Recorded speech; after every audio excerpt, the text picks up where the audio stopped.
Yeah, so my name is Brian Snyder. I am a special education teacher out on the west side of Indianapolis. I'm also a wrestling coach as well. So if I'm not in the classroom serving students, I'm on the wrestling mat serving students. I have a wife, I have a son, I have a 1 year old at home, so it keeps me busy as well.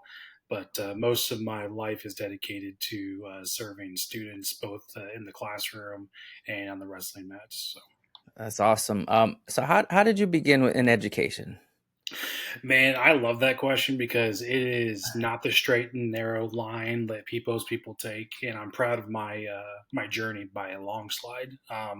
So I've known I wanted to be a teacher since I was in high school. I've Okay. always wanted to be in education, helping students, and when I was in college, taking some classes, I couldn't pass the exams to become a licensed teacher. So I was like, well, maybe this isn't in the cards for me right now. So I actually started working for the Department of Children's Services, or Child Mhm. Protective Services, for lack of a better term.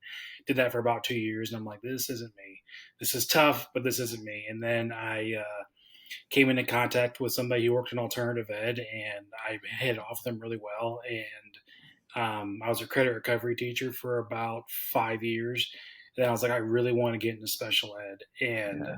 I've been in special ed ever since, and I absolutely love it. What do you love so much about special ed? Because not too many people, are passionate like that about special ed. Mhm.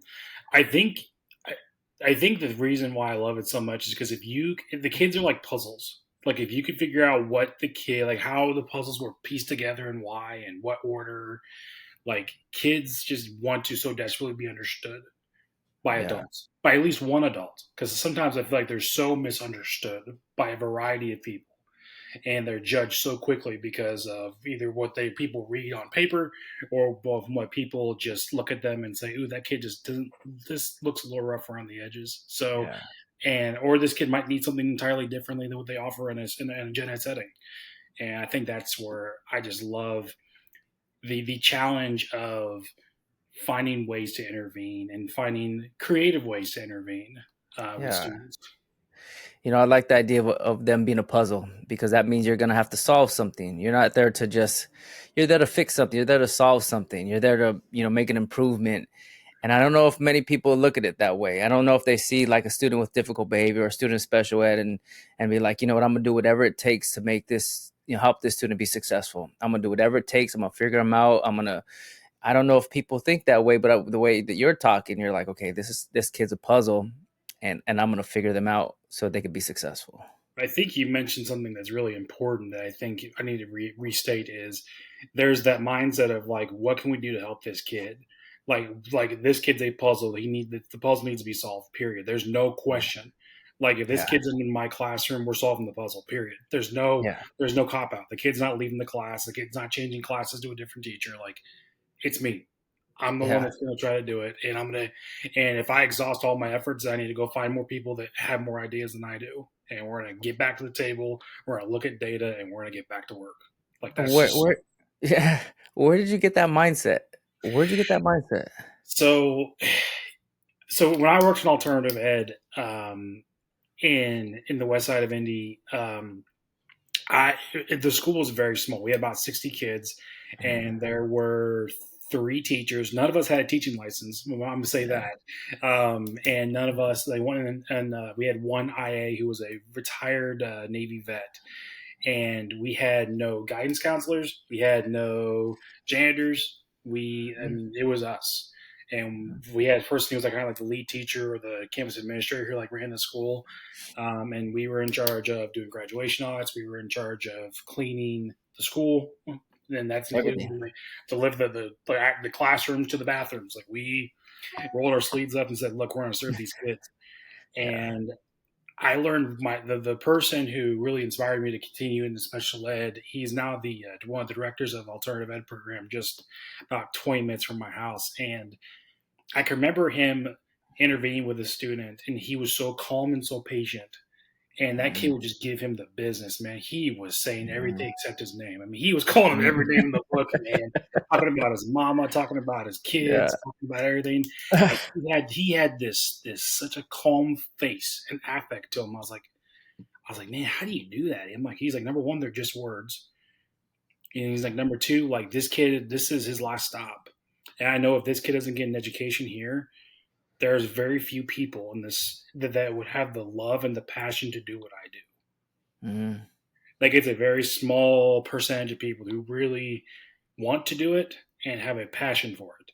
They Mm-hmm. truly want to roll up their sleeves and say, you know what, this kid just needs somebody. Yeah, And he inspired me. I'm like, all right, man, I'm in, that's good. and that's been my mindset ever since. That's good. Like I remember for me there was this. I used to work at a group home. I worked at group home, and there was two cottage supervisors. Mm-hmm. And one was this really buff guy. He was like 6 feet tall, real buff, like just buff.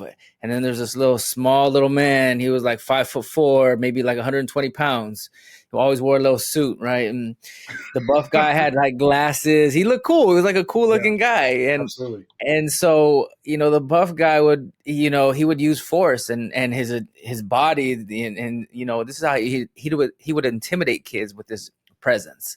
Mm, And that's how he got kids to listen. And then the other kid, the other campus supervisor, was so calm, like you were saying, calm. He'd bring a kid over. Come here, let me talk to you for a second. What's going on? Let me see. And they could be mad. But it's like, oh, hold on, we're just talking. And he'd just have a conversation with them, real calm. His name was, we called him Mr. Oscar. mm, Super calm. And he'd always get the kids to fall in line without yelling, without any force, without being intimidating. His size, he was a tiny man. And I was like, man, how do I be like Mr. Oscar? right. How do I be like Mr. Oscar? How do I just be real calm, have a presence? I don't have to be, big in size. I could just have a presence with just loving kids, with not Absolutely. giving up on kids, with showing respect. I could have a presence that way.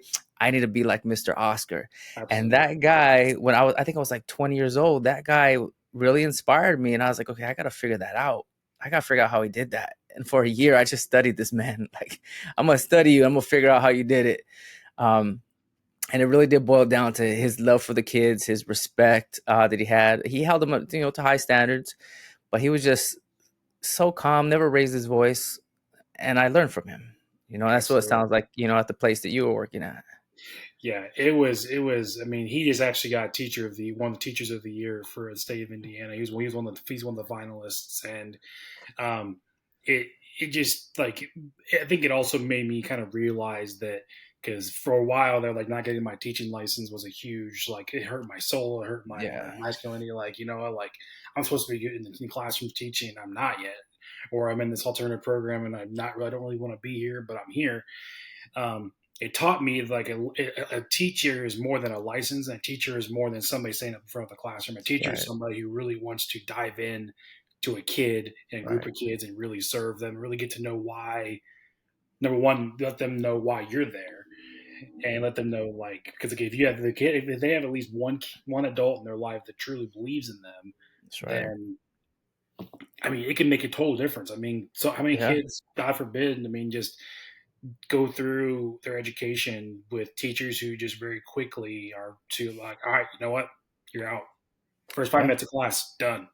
Yeah. Period. I'm like, no, Yeah. like there's a reason. Like there's a Yeah. function behind the behavior. Let's Yeah. dive into it. So Yeah. You know, it's hard to come across that mindset. I would hope that everybody has that mindset of like not giving up on kids, but I feel like I'll play the devil's advocate. What teachers say is like, well, these are I don't need to teach these skills to kids. mm, These skills about having positive character should be taught at home. They should be taught mm, by their parents. So when they come to my classroom, they should just know what to do, right? They should know how to regulate their emotions at home. Somebody at home should be teaching those things so that when they come here, they're well behaved, they're well mannered, and they just fall in line. And I should not be teaching kids this. I should just be teaching the curriculum. That's the mm, argument I hear. interesting. What would you say to that? I would say that it would be interesting to not teach a student how to be in your classroom. Like that's something that's very interesting to me. Like it's like how do you teach a kid to be a student in your classroom? I think that is has a whole nother level and a layer to being a teacher because it's like okay, I mean if all the kids their expectations sit there, shut up, and listen to you talk, like what do they get out of it, right? Yeah. Like if you truly want kids to get something out of you and out of what you're teaching, whether you're teaching math, science, Spanish, Japanese, I don't care what you're teaching, Like if your mindset is like, I just want the kids to sit here and be quiet. Like I wonder what they're truly trying, what they're learning is that if you sit there and be quiet, like you get something, whatever that thing is to you. But Yeah. in my mind, it's something that I've learned throughout my time in classrooms is you really have to teach kids how to be in your classroom. So like teach them like, all right, hey, look, while I'm talking and while I'm teaching, like you guys should be doing X, Y, Z. Like when you guys come into the day, you guys come in the start, like you guys do X, Y, Z. You guys do your check-in. You guys do your meal tickets for lunch and breakfast, like whatever the case may be. But like excuse me, you have to be able to teach these kids something, like something Yes. beyond just the content, Yes. like those Yeah. life skills of like, I mean, it's almost like you're making the assumption in your brain like these kids should be able to do this, but what you Yeah. don't know is that they don't know how to They do don't this, know. right? Yeah. Yeah, So they don't. They don't know.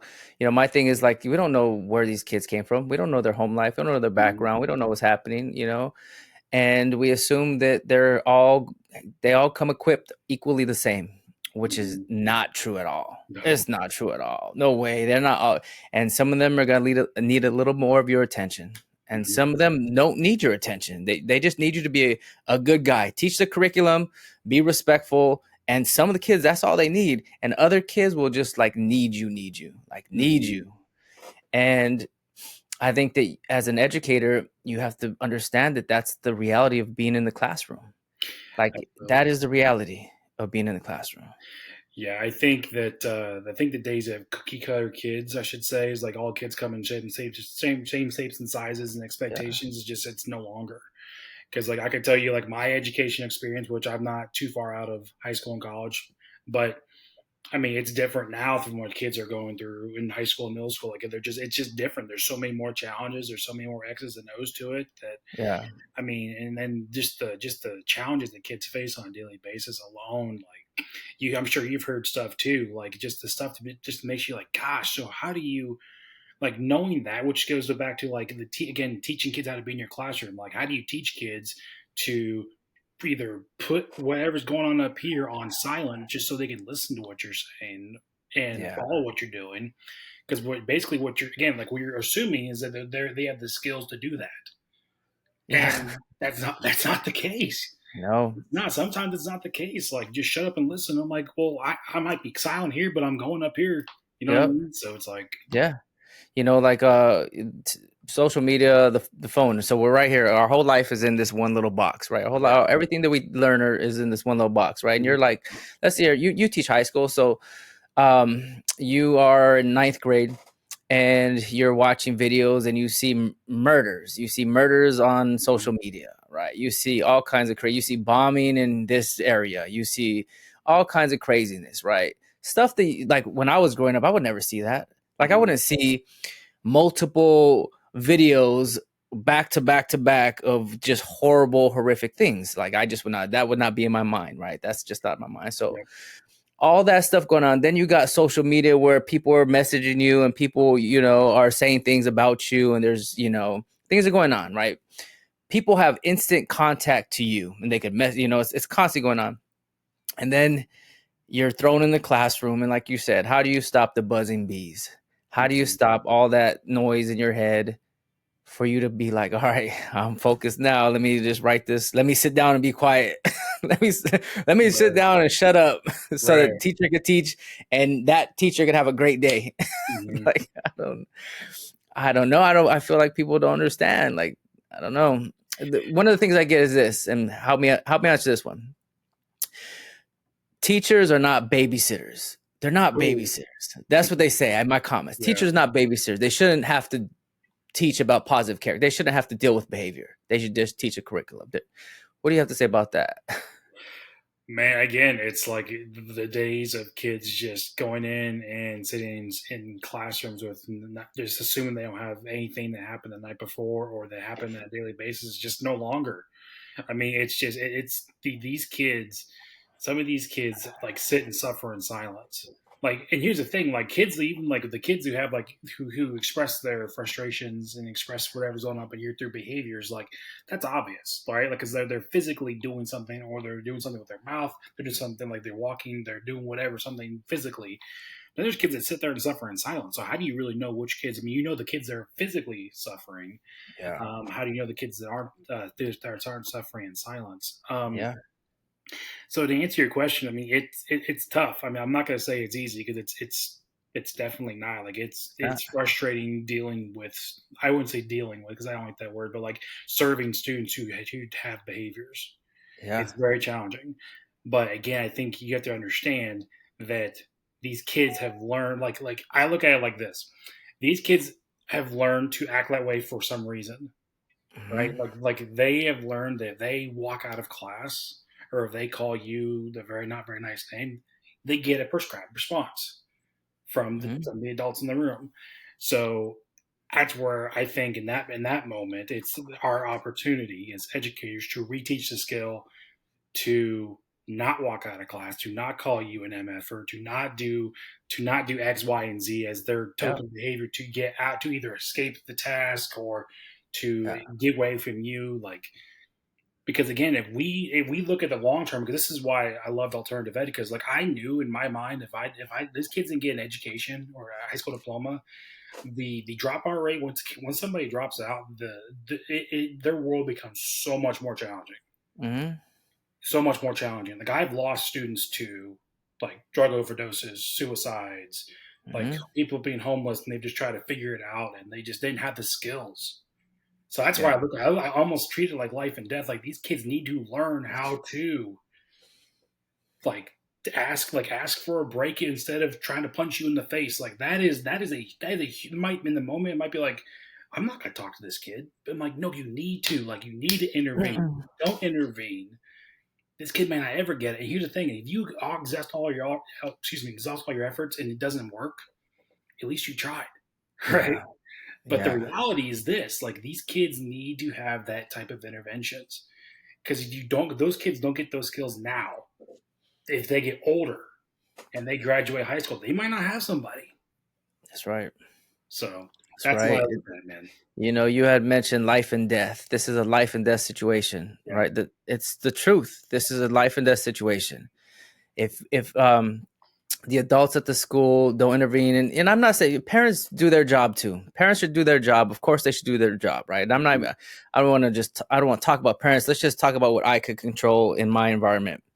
If the educators in the school could intervene and touch a student and change a life, that's what it's all about. Mm-hmm. Because if we don't do that, if we keep pushing kids out, if we keep saying this kid is the most difficult Mm-hmm. behave student in the whole school, let's push them and let's send them to the office, let's give them detention, let's send them somewhere else. So and all he's seeking is love. He wants some sort of connection, because all these kids just want connection. They all want to be loved. They all want some sort of connection, right?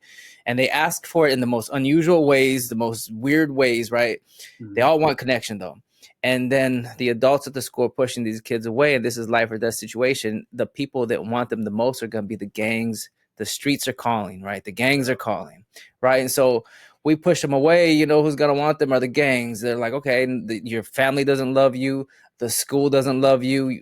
We love you. Come on, come with us. Come with Right. us. Come do our work. Come serve us.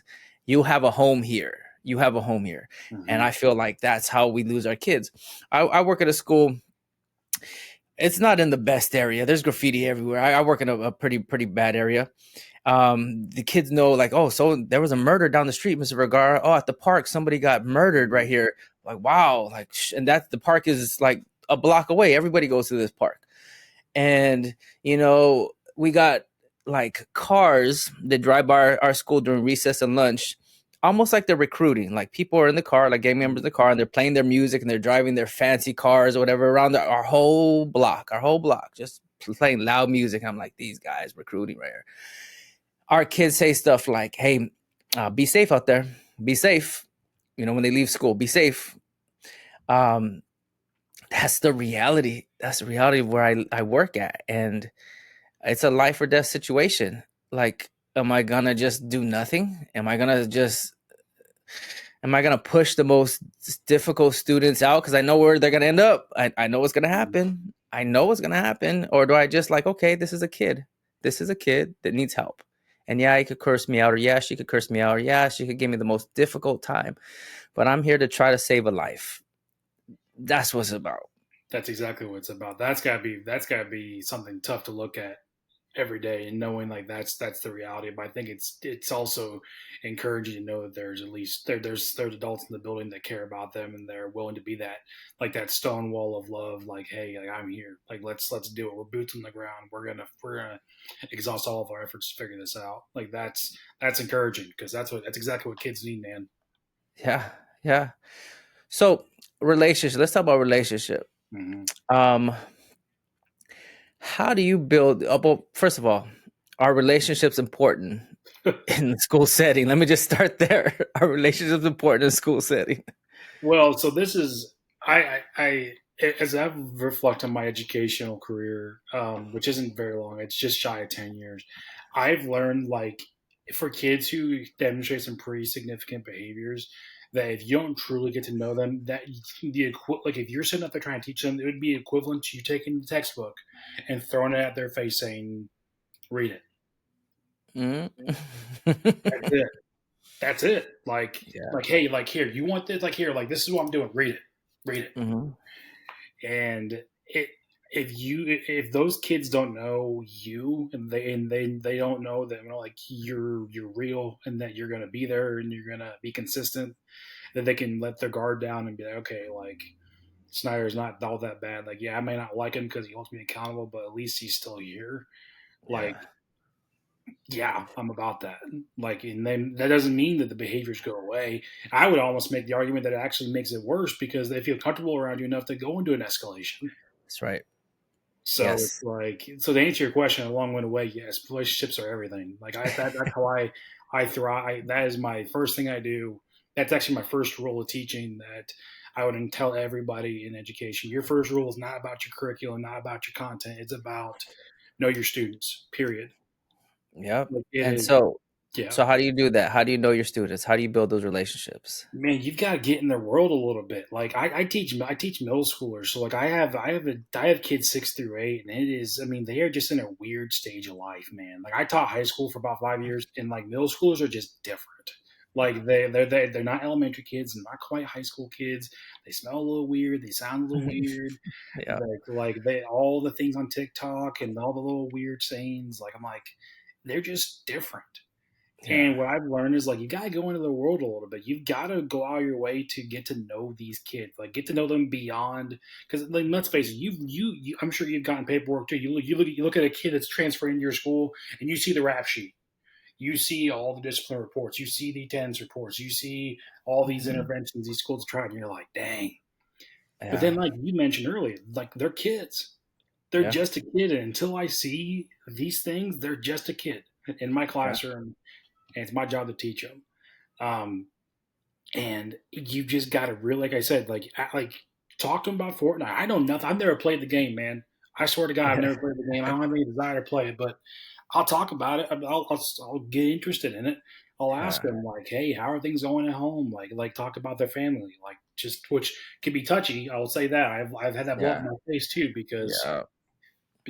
family can be tough for kids. You gotta But make a like, call. DCFS after that. Yep. absolutely, man. But even just taking a kid, like, I don't know, like, sometimes kids go into behavior just because they're hungry. Like, sometimes just giving them a snack and say, "Hey, man, I'm here for you. Like, let me know Yeah. if you need anything." Walking away, or you take them outside and play catch with the football. Because I'm fortunate enough in my setting, with as small as it is, like, I can take kids on breaks and we can go outside and shoot hoops, and we can Yeah. throw the football around, and we can go play air hockey in one of our rec areas. Like, we're very fortunate to have those That's privileges good. for our kids.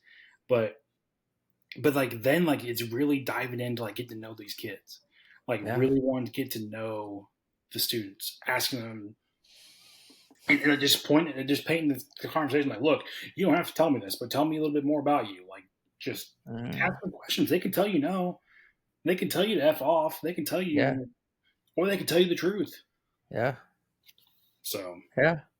So yeah, so I like that. I know for me being older, and I'm gonna speak for the older generation here. Yeah. I mean, I'm 47. It's hard to talk about Fortnite with somebody. You know, I don't even know. Like, I don't think I've ever played the game at all. But for me, when it comes to building relationships, it's always safety first. Mm-hmm. I'm always like, okay, I'm gonna keep you safe. I'm gonna keep you safe, and so let's start there. Let's create a safe environment, and I'm gonna give you what you need to be safe. And some of that is like, let me feed you. You hungry? You didn't breakfast? Well, let's go to the cafeteria and let me get you some food. Right? You Mm-hmm. hungry? Um, let's create a when it comes to rules, procedures, let's establish clear rules. Let's establish clear procedures. So as assistant principal, it's me like, okay, let's have a behavioral assembly. And at the behavior assembly, I'm gonna talk about here are school rules. Here's how you're supposed to behave at the cafeteria. Mm-hmm. Here's how you're supposed to behave in the hallway. Here's how you're supposed to behave, in the restroom. This is what I expect from you.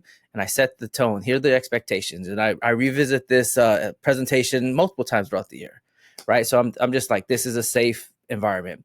Then I say something like, okay, and if you have a problem, you tell three adults. You tell myself, you tell the principal, you tell a staff, you tell somebody so that we could address the problem. And then this is how we're going to address the problem.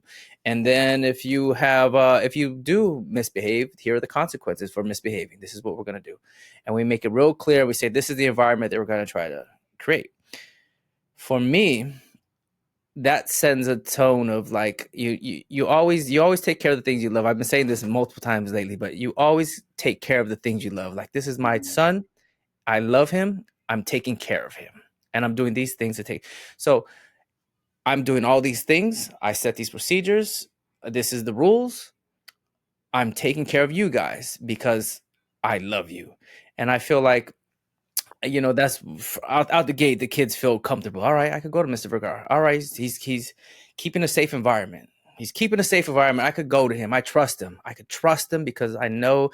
And then I can't renege on my bargain. Like, I can't, Mm-hmm. like, if I can't, like, if they come to me, I can't be like, oh, I'm busy. That's gonna ruin it. No, I'm not busy. Come here. What happened? Who did what? Who told? What happened? Let me know.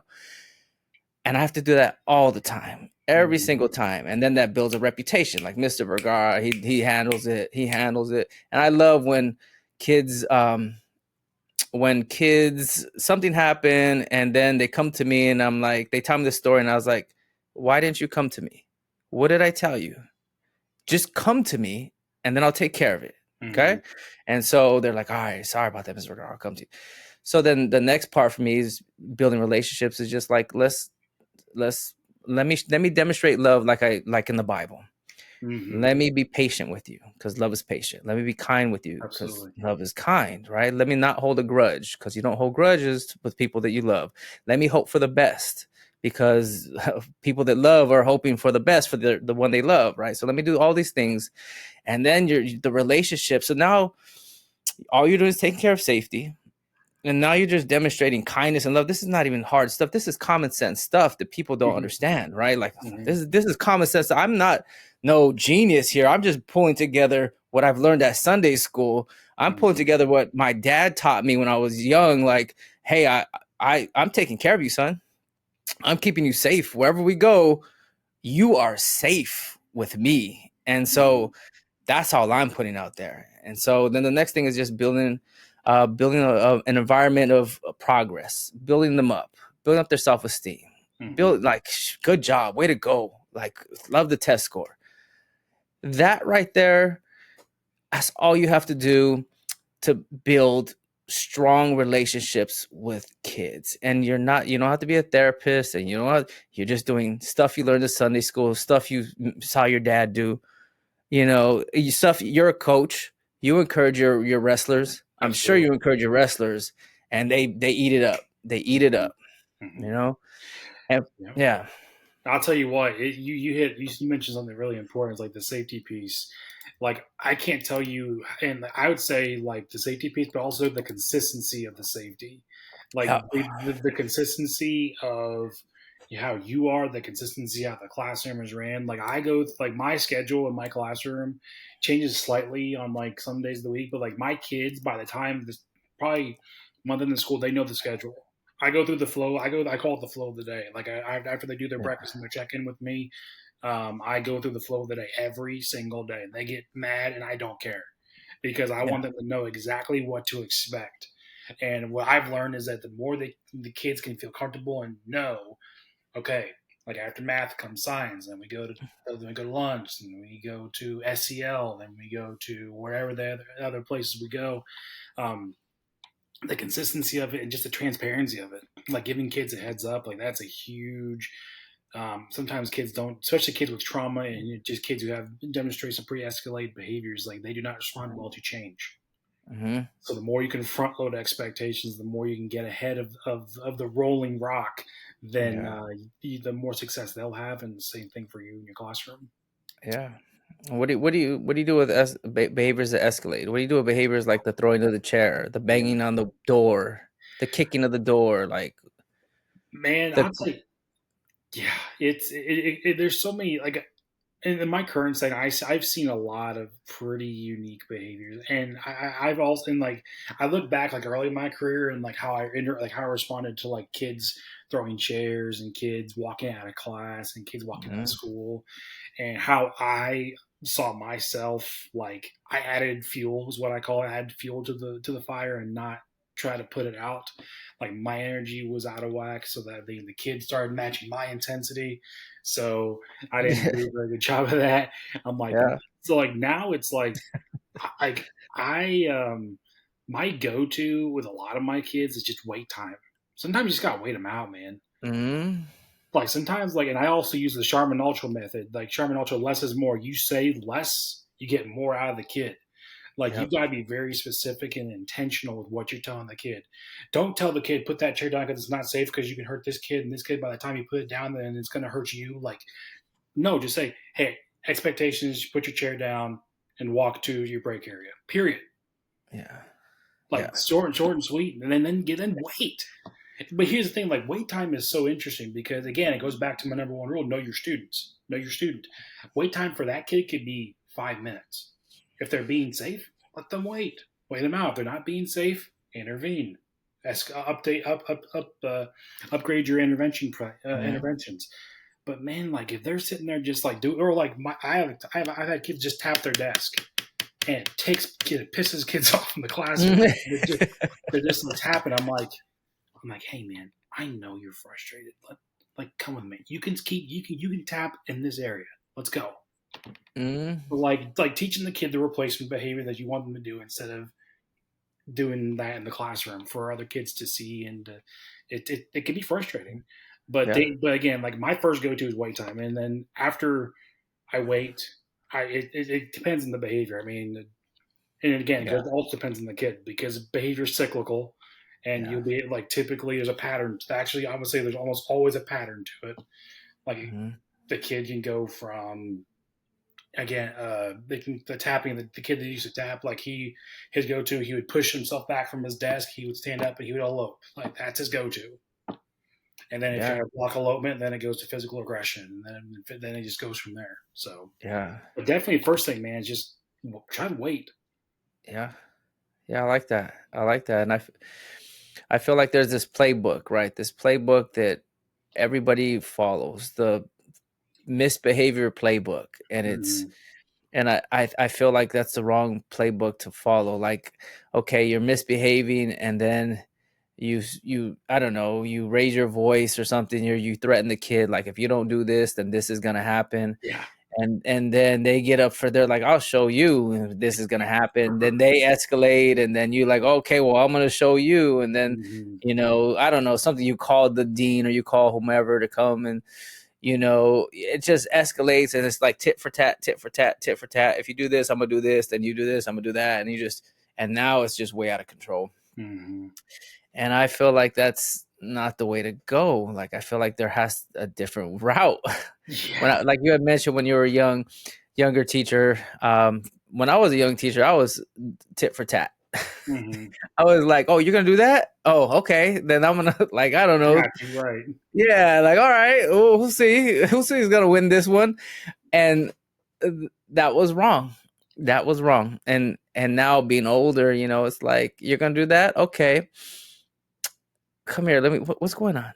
That's what I say. What's happening? You need some time? What do you need? I'll give it to you. What do you need? I'll give it to you. Because, like you said, there's a function to this behavior. There's a reason.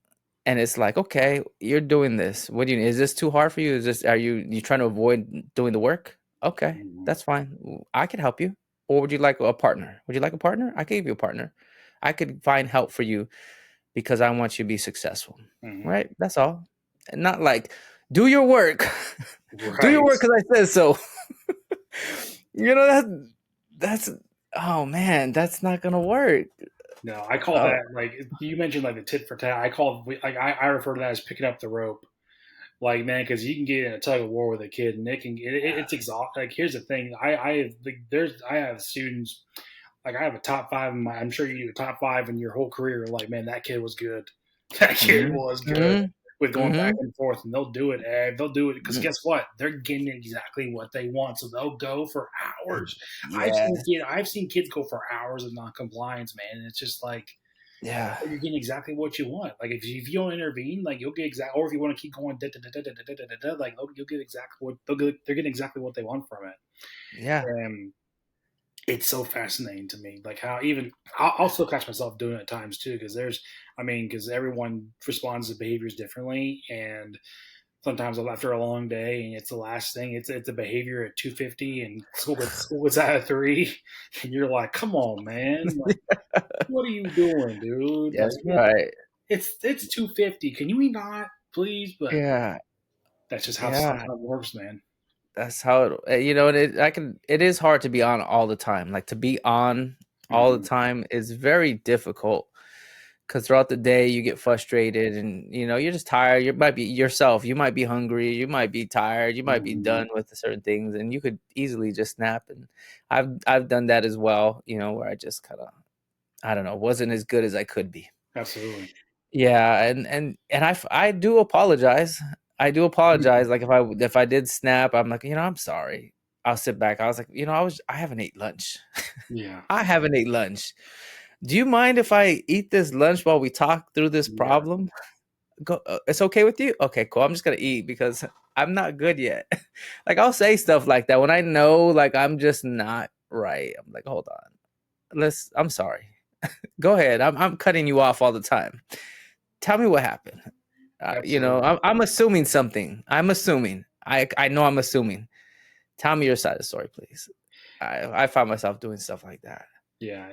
I think what's the benefit of that too is kids know that you're not like that you can make mistakes. You're human, right? Mhm. Like I think for kids, because I think so often kids are so used to having these kind of like these robot teachers that are like, I'm never wrong. Yeah. Guess what? I Yeah. tell my kids when I'm wrong. Yeah. That's good. I Yeah. have a question. This question right here is always a eyebrow raiser right here.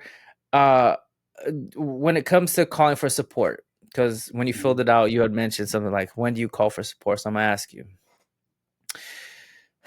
do you call for admin support?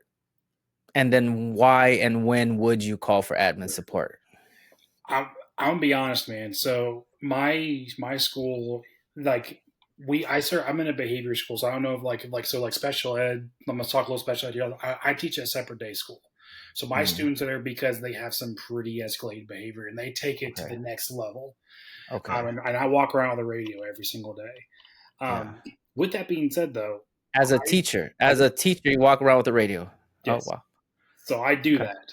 So, but here's the thing, though. Again, like it's the wait time piece, right? Like if I see a kid, like if do I call the? So I guess I'll put it like this: if it is compromising the safety of myself, or it could be the other student, like that student or the other students or the other teacher in my room, and like the behaviors currently occurring, I will call for support, 100%. Because Mm. safety is my number. I will never compromise Yep. safety. Period.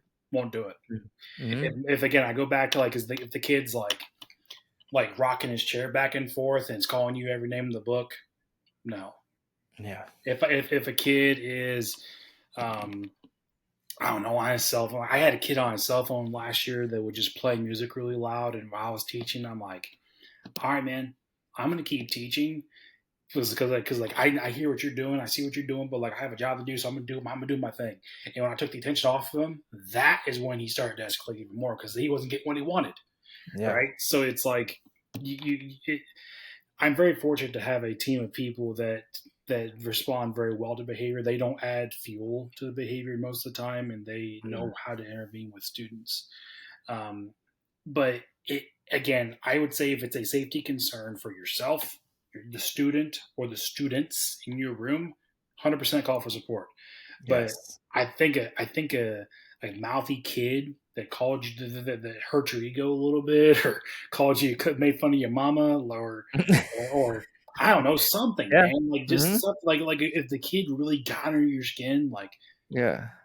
I don't know, you probably shouldn't. Like maybe you need to walk out of the room and reset and go back in, like because I'll tell you what though, what I've seen is the moment you call admin, your control of that class. Like I don't say you're controllable. Like you just taught that kid that when they do that behavior, you need somebody else to deal with it. Yep.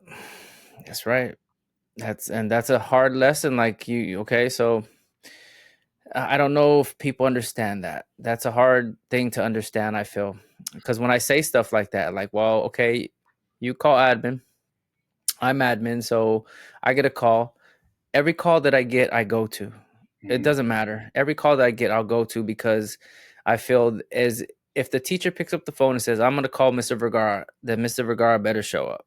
That's how I feel. Because Absolutely. I don't want I don't want the students to be like, Mr. Vergara never shows up. You go ahead, pick up that phone. He never shows up anyway. So go ahead. I don't want that ever to happen. So on my end, I'm kind of covering myself. I'm like, okay, I'm gonna go up and I'm gonna handle the situation. And when I'm walking up, I swear I'm walking up and I'm thinking, like, I'm slowing my breath, my heart rate. I could feel myself just like Mm-hmm. breathing, clearing my head space. I don't want nothing in there. And I'm going in there real slow, open the door slow. I open the door, but I'm not rushing in there, come in with a presence. And, you know, I'm doing my thing and I'm not trying to take the power away from anybody. I don't even like to take the power. I don't want to say that I'm taking the power away from teachers. I don't want to I do hear that. you. But when you call an admin, that's kind of what's happening. You're saying, here's the behavior, and especially if it's like you were saying, if it's jeopardizes safety, great. You called me for the right reason. Mm-hmm. You called me for the right reason, right? But if it's not jeopardizing safety, and like you said, it's because she called you the B word. Okay, all right, come with me. This kid keeps tapping his pencil over and over and over and over again. Oh, okay. It sends just a wrong message to the kids. Like every time, if I tap my pencil, that means I could get out of math and I could go down Yeah. to Mr. Vergara for a certain amount of time, and then math is over, and then he'll send me back after we talked, and then then I don't have to do math. And that's See a lot of the people in the back, man. That's yeah. some cheese on it. Yeah, that's what it is. Like I have like certain students who, when it's a certain subject, they like to act up because they're trying to avoid the subject. Um, and it's such a tough call. And if you're a teacher and you don't know how to deal with behavior like that, you don't know how to deal with situations like that, then your first reaction is to call the office. Mm-hmm. But it jeopardizes, the the the respect that the kids would have for you.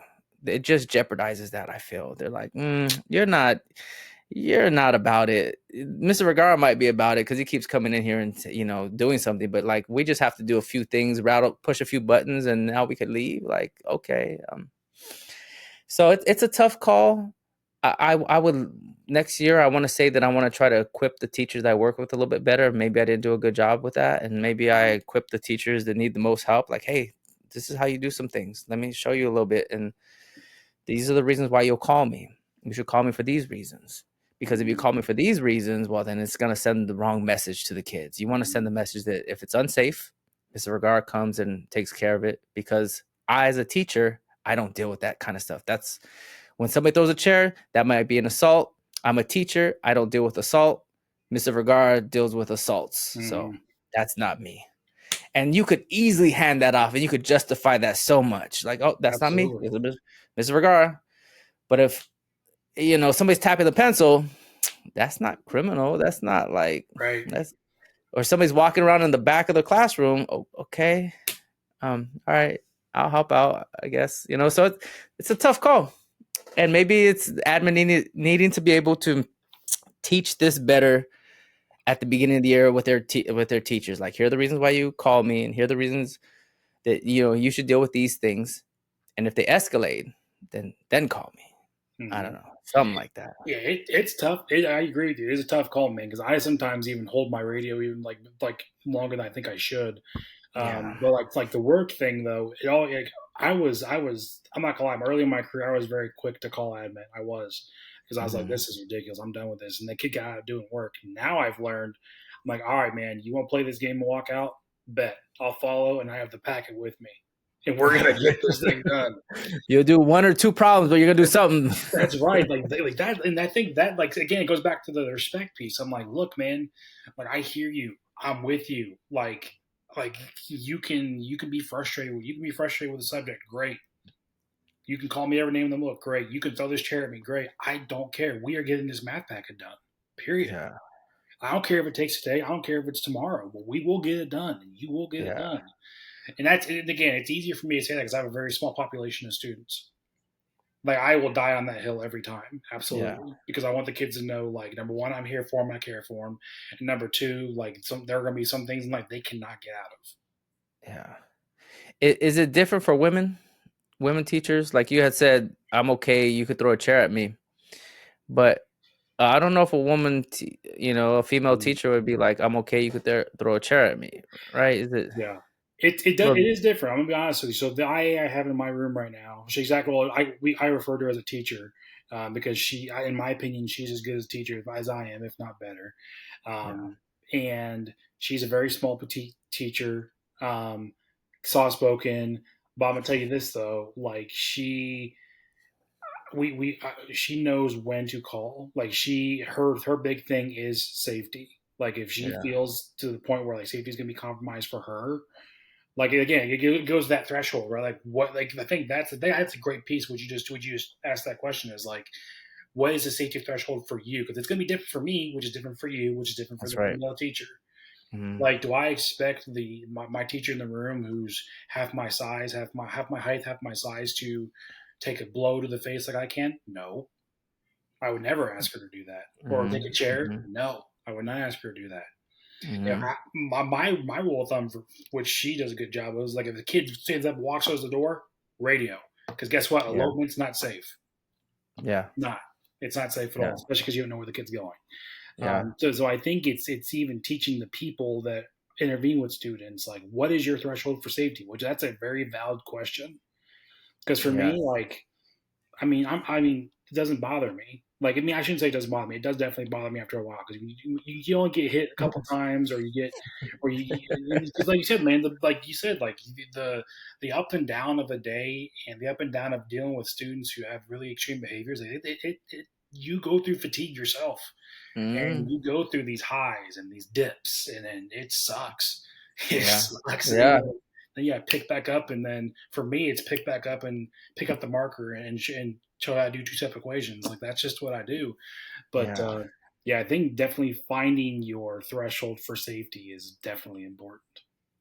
And being a coach, you're a wrestling coach. Mm-hmm. Does that help at all when it comes to building relationship with the kids or respect?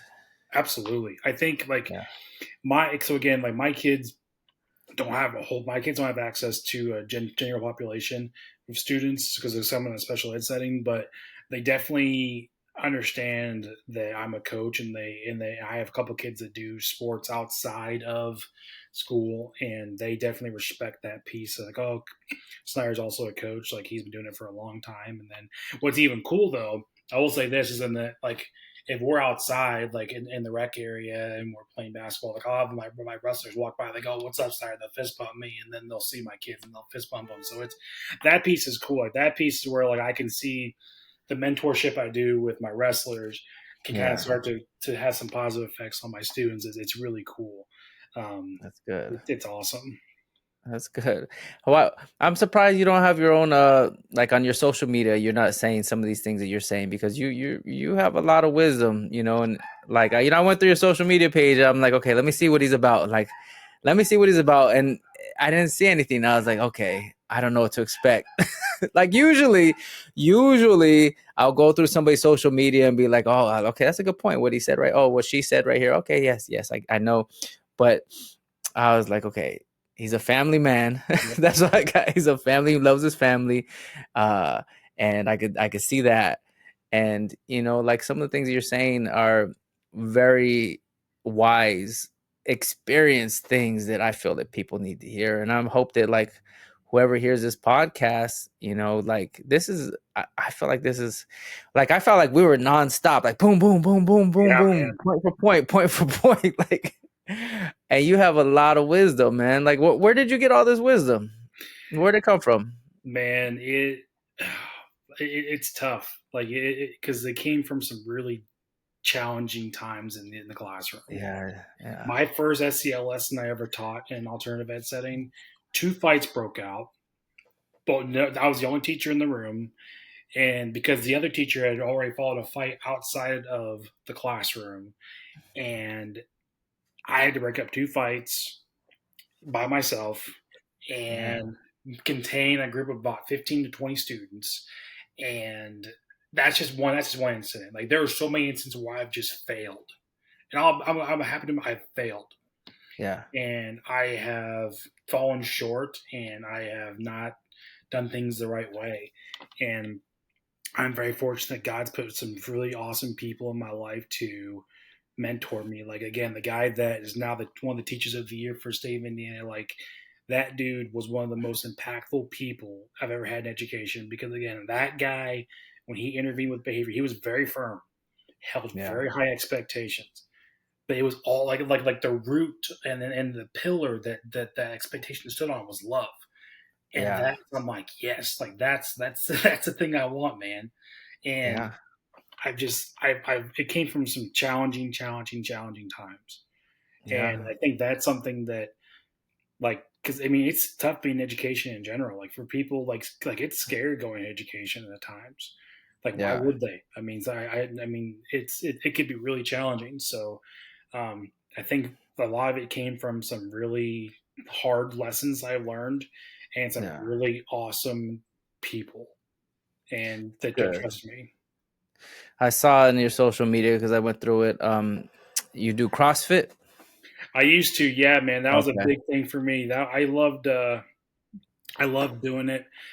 Since I had my son, it definitely gone down. So I have a little bit of a rig out in my garage that my wife and I will use, and it's awesome, man. Just I try to keep myself in shape because, like I said, man, I could be teaching class one moment, the next thing you know is a radio call, and that's the thing too is like I will also help out my fellow teachers. I think that's the cool thing too is like I mean, there's if a behavior happens that compromises safety, it's like let's let's intervene together. Like we are here Go to time. help. Yeah, we're here to help you. Mhm. So you've got to be ready to go. And plus, helps me stay in shape so I can wrestle some of the kids too if I need to. It'll still work out, man. Still got to do it. That's good. So when I end my podcast, I always ask the my guests, what are three tips that they could give to the next generation of teachers coming up?